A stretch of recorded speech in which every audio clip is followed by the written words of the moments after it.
Okay, so today I'm going to be reviewing the Samsung Galaxy Watch Active 2. This is the LTE version. So this one, well, this is the only negative part of it. In the UK, unfortunately, the only ones that offer LTE is EE, and Vodafone also claims they do. However, I've seen a lot of complaints on the website that actually tell you that no, they actually don't support it, and there's quite a few users that are a bit upset about it. So it's a bit of a shame on that part. The LTE version, the only way you can get LTE is by joining a contract with EE, and it has to be a separate SIM and a separate contract and stuff like that. So unfortunately, in that region, there's not much benefit from it. So I've already taken out the box. Yeah, it comes with the leather straps. So the reason why I took it out of the box is it actually takes a very long time to set up.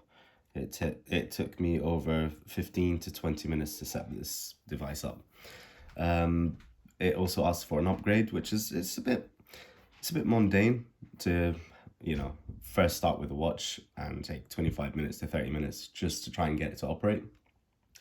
Overall, everything else with it is perfect. I mean, this has got the 1.5 gig memory, RAM, and it's got the only downfall to it. It doesn't have Play Store. It's just got your Google Galaxy apps, which is a bit unfortunate because if you, I can see, yeah, right. So if we scroll round to say the menu, okay, just received a message. It's really cool because with this one, you can reply. You've got set replies to messages. I'm just going to show you a quick preview. Let's just ignore that one. Let's have a look-see and see who we can message. Right. Go on phones. I'll just message my wife. It does look a bit more complicated than it has to be. And that's just for the sheer reason I am still trying to get my way around it. Right. So you've got multiple options. I was trying it yesterday. It's got send your location, which is quite a little interesting part to it. You can send by various methods. You've got writing text by hand. You've got this set functionality. You've got the typing. You can record your voice and it can give you a message. Like, for example, it is Bixby. So with Bixby, of course, I'm not going to big up Bixby in any way or form. Bixby is still not perfect. It still has a long way to go to catch up with Google and potentially Siri. Right, so if I just get myself out of that one. So you have all the options. I mean, it's still great because you've got the potential, for example, if you want to write the letters instead, it's quite interesting. It's a lot more practical than you'd think it would be. I mean, this is the 44mm, and yes, it is just perfect for my hand. Obviously, anyone a tad bigger would probably still want to go for the 46mm, the Frontier, or potentially, can't remember the name of the other one. So you have the Frontier, and you definitely have, just a moment. Right. So yeah, so you got the S3 Frontier and you've got the Galaxy Watch. See, this is the interesting part. So this is the Samsung Galaxy Watch Active 2, and we also have the Samsung Galaxy Watch. Samsung Galaxy Watch obviously is going to launch somewhere in the near future. They're going to launch the second version. I can't see where they can upgrade anything else. Then in the UK, they're not going very strong, the LTE, this functionality, as I mentioned previously. your box, okay, I've got it all spread out. Your bits and bobs that come in your box, they're pretty much self-explanatory. I mean, it has a picture, your wristband watch, you pop it out. Very easy function, because if you look at the back of it, it's got this little knob that you could just push in, and you could pull the straps off. And it's quite reasonable. It's quite user friendly. You know, the first bit of the setup. The second bit of the setup, I thought it just took a bit longer than it should have. Of course, I am doing this at an angle, so it looks a bit harder than it actually is. It's not that hard. It literally takes a second or two to set. There you go. That's all set. Interesting things with it. You've got the heartbeat, the heart monitor thing. That really does help. If you've got anyone out there that does, the casual sports and stuff like that, it does keep you an update. Also, another thing is it's got a more accurate cardio reading and accurate heartbeat measure sensor, and a lot of people that seem to have problem with their hearts seem to use these devices nowadays. Obviously, if we go back to the main menu and, like, for example, customization of the screen, like I mentioned before, you do have a small problem. It only runs off of Galaxy apps. It doesn't, you can't have access off of the Google apps, because obviously this is a Tizen. It is it's a bit more complicated than the bezel, because it really has to catch your finger on the sides. Again, like I said, I'm going to make this as accurate and honest as possible to help you in your pick. So, for example, you've got the dial, stuff like that. I mean, it's not easy to get around until you start, fiddling around with it, and then you start figuring out yourself what you need to do and how you need to do it. So you just highlight something, you want to customize it, you press customize, and then it shows you the dial, which obviously you can use your side options to change the way the outer specs and what they would look like. You got numbers, you got points, you got the minute marker. Let's choose minute marker just for the sake of it, and just hold your finger down on it again, customize. For example, if you want to change the hands, you can change the hands and what they would look like. Okay, so you get the gist of it. However, I'll show you where the problem actually is. Well, it's not really a problem per se. It depends how picky you are on what kind of face that you'd like to have on your watch. So you got your premium analog, you got your Frontier, the way the Frontier looks. It's not very, it doesn't have the chronography, which the cool part about the chronography thing, like we have in this one, is you can modify one of them into whatever you want it to be. I'm sure they'll have more options in the future where you can modify 4, for example. That would be more interesting, because the Frontier face is very standard basic. It's just got your date and your day and the minutes and hours and seconds. You got the more, you can have something that fits your desktop your wallpaper on your phone, which is quite interesting. So it gives you the live wallpaper. You've got other various options. You got the more sportier look, which, to be fair, I mean, they kind of, this one comes as the Watch Active 2, but it does have leather straps, as you notice. It doesn't look very sporting, so I don't think that would fit on it. But I think there probably are quite a few people out there that are doing reviews. You can change the straps, you can get your nice leather ones and stuff like that. But if you look at the design, the overall design of it, I mean, it does look really sleek. It doesn't look very sporty, which it does surprise me a bit with the name that they're trying to sell it with. It obviously, with this one doubles that as your mobile phone. Whether or not you have the LTE support, obviously, because in the UK we don't have that much support in the LTE. You connect up via Wi-Fi. It does its own little updates and it does its own little things for you. You connect with your phone via Bluetooth, which is quite good. It's quite handy, because like I said, it doubles up as your phone. You can use this as the speaker. It has its own independent microphone, so it's not really running off your phone. That's the cool option that you have with the LTE. It does also have your GPS if you're doing your little fitness runs and stuff like that. That's also something I would wanted to show you.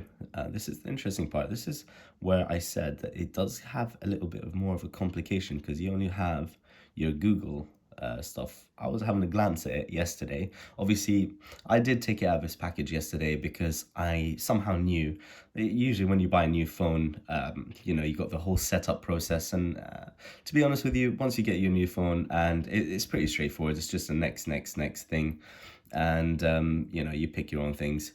Now, with the Galaxy Search, it has your essentials, your featured, and watch faces, top watch faces, and your apps.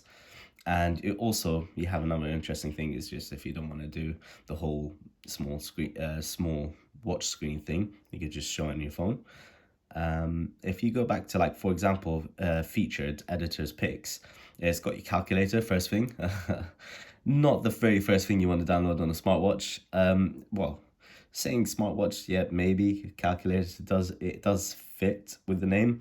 However, you want this as a smart tech that will do whatever you want it to do. So you have your Navigation Pro that uses the maps. It's runs off Google Maps. It's quite interesting. I haven't downloaded that one just yet because the area I live in, I'm very well versed with it. I know the area pretty well. You've got voice memo, camera one. I have no idea what that is because the Samsung Galaxy Watch Active, which is a shame really because the Samsung Gear did have the camera version and you had your little camera at the end. I do have one somewhere. I would do a review about it eventually.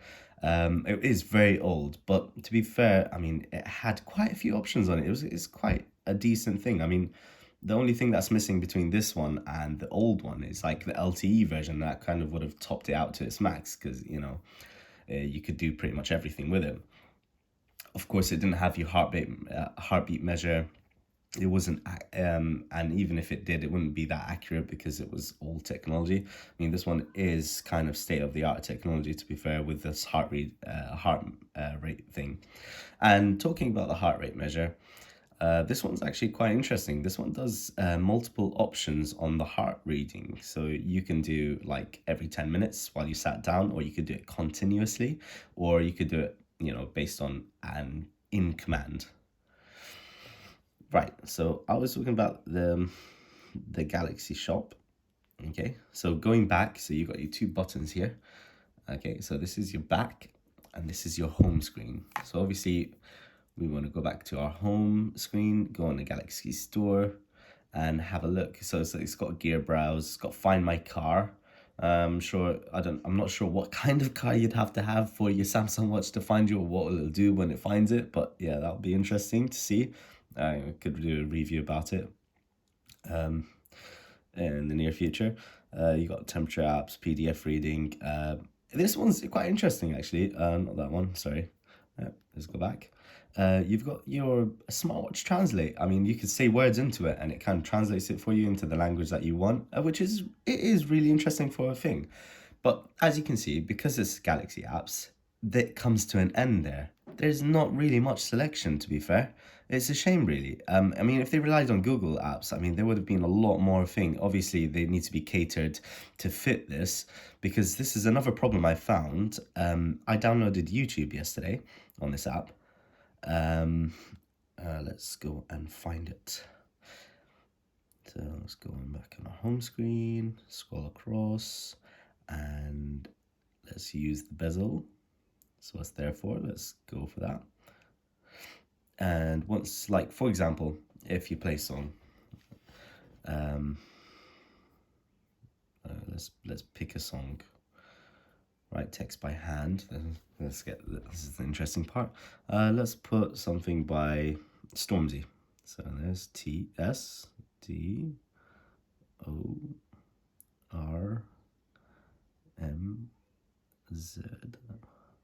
Why? And let's put done. Obviously, it's misread my Z and it's put down to 2. All in all, it's not too much of a problem right now. Okay, this is all live, so as whatever you can see that I'm doing now is this is real life problems.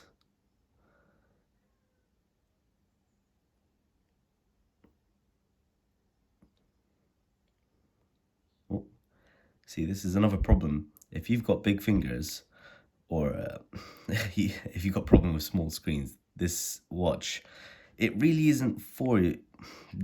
It's kind of problematic. As you can see, it's not designed to fit in a circular screen. So I'll show you now what I mean. Let's, for example, if we go on, let's go for Fossy Pop, right? So in the screen, oh, video unavailable. Interesting. Let's go Take Me Home by Ed Sheeran and Stormzy. Have a look at that. Okay. See the messages that you get up on these things. Of course, it is really cool to see something that small with a screen that's actually that accurate on it. And to be fair, sound-wise, it is really good.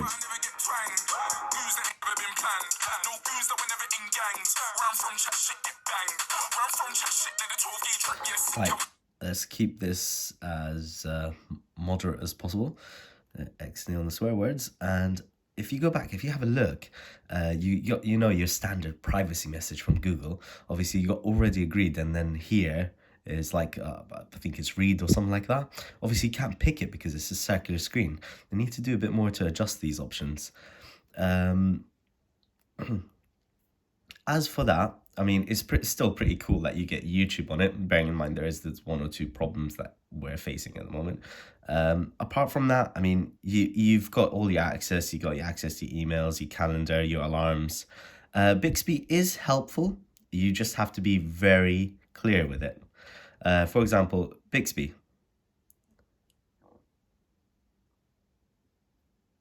Call my wife. Okay, see, this is another real life problem. Bixby is, yeah, there's a connection problem. Please try again later. Bearing in mind, I do have 4G on my phone. The phone that's connected to is the very famous S9 Plus, which unfortunately the only problem with that is you had Samsung launched, well, free versions. Well, it kind of, they launched several stuff right after it, and it kind of really got me on edge, to be fair, because I got the S9 Plus, and then like 3 months later they issued the S10 and the S10 Plus, and then a couple of weeks later they had, I think it either it was simultaneously or in the UK, I think it came down separately. They launched the S10 and S10 Plus in 5G, which is another interesting piece of technology. The only downfall to that is if you did have 4G and once they start spam messages, nothing really interesting on that one. Yeah, if they do start launching the 5G, and if the SIM cards of the 5G and the technology of 5G starts pinging on, obviously we're going to have to start updating everything. Apart from that, it is very sleek. You can pretty much wear it with anything. You can get it to look casual. You just change the wristbands and wristwatches and stuff like that. In your packet, the reason why I didn't really touch base on anything much on the packet is you've got your standard, your electric thing. Obviously, there's no plugins. This is a really good part. I don't like plugging things into the thing because, you know, you always get the problem with the sockets and then problem with the pin of, you know, whatever you're plugging it into. This is like its own personal NFC charger. It's quite wicked, and plus it's got a magnet. So just plop it on here and it kind of sticks, does its job. You plug the other end in. It doesn't come with an electricity point, which, to be fair, I mean, nowadays we've pretty much got USB toggles and everything, so that's not really much of a problem. It did come out in this really cool little thing. It's kind of like protecting the screen. Although, talking about protecting screens, this screen comes with absolutely nothing on it. There's no form of protection, no nothing. And as you can see, dirt clings to it pretty quickly, which is a shame, really. Yeah, so, right. Well, this is the interesting part. The only reason why I didn't touch base on everything else is there's a lot of videos out there and they've been talking about the fitness and they're really focused and entwined on what the fitness does and how many options you could do, uh, the different types of sports that you can do and what that what this watch can actually deal with in the cardio, and it's got this auto detect as well. It can detect automatically what you're doing. It's not 100% accurate, but it is quite good. I won't say much about that because there's plenty of other videos. I mean, handling wise, it got me a few seconds to get around it. You've got your pull down screen just like your Samsung. It's got several options. You can hold down the screen, whatever screen you don't like or do like. You can press add, and you can always add anything to it or whatever the options that you have left. Yeah, apart from that, I mean, it is a pretty sleek phone. I mean, for the price tag of £419, well, UK, so GBP. Yeah, that's it, GBP. For £419, you're not buying very much. The reason why I'm saying that, I mean, it's a great watch. Don't get me wrong. Samsung products are always, well, I believe they're quite good. They're very good top spec. The reason why I'm saying that is because in this country, in the UK, obviously the LTE, like I did mention before, there's no support on LTE. The only company that does do it is EE, and unfortunately EE, you have to get a separate contract, and it has to have its own little thing going with it and stuff like that, and it has to be a rolling contract. And I mean, that part you can look up yourself. It's just mundane. Vodafone says it does support it. Like I said, they don't. There's been a lot of Vodafone people complain about it online. I've seen quite a few forums saying that they can't connect. So basically, at the moment, because I mean, we don't have LTE support with all the other brands. I mean, this one specifically, the Samsung Galaxy Watch Active 2 LTE version, in my opinion, it's overpriced for this time period. I mean, I got the LTE version because I heard a bit of banter, so to speak, around O2 that they were going to launch the LTE support for the smartwatches, so that's why I kind of went with it. And then in the end of the day, because you know how we kind of chase technology every time that an upgrade comes out. So this time I feel like I'm ahead of the game instead of behind it, always trying to upgrade. So the only reason why I say ahead of the game is because LTE support ain't there, but the watch does have LTE. So once the electronic SIM cards come out, that is going to be a bonus. It's going to be something new that we can play with and explore. So following that event, once we get there, we'll have a look at that and I'll do another review. Please don't forget to subscribe and like my video, and if you can, share it, let it get out there. And if there is anything else that you guys want to ask a question or want me to explore over over YouTube, just let me know. Thank you very much. Bye bye.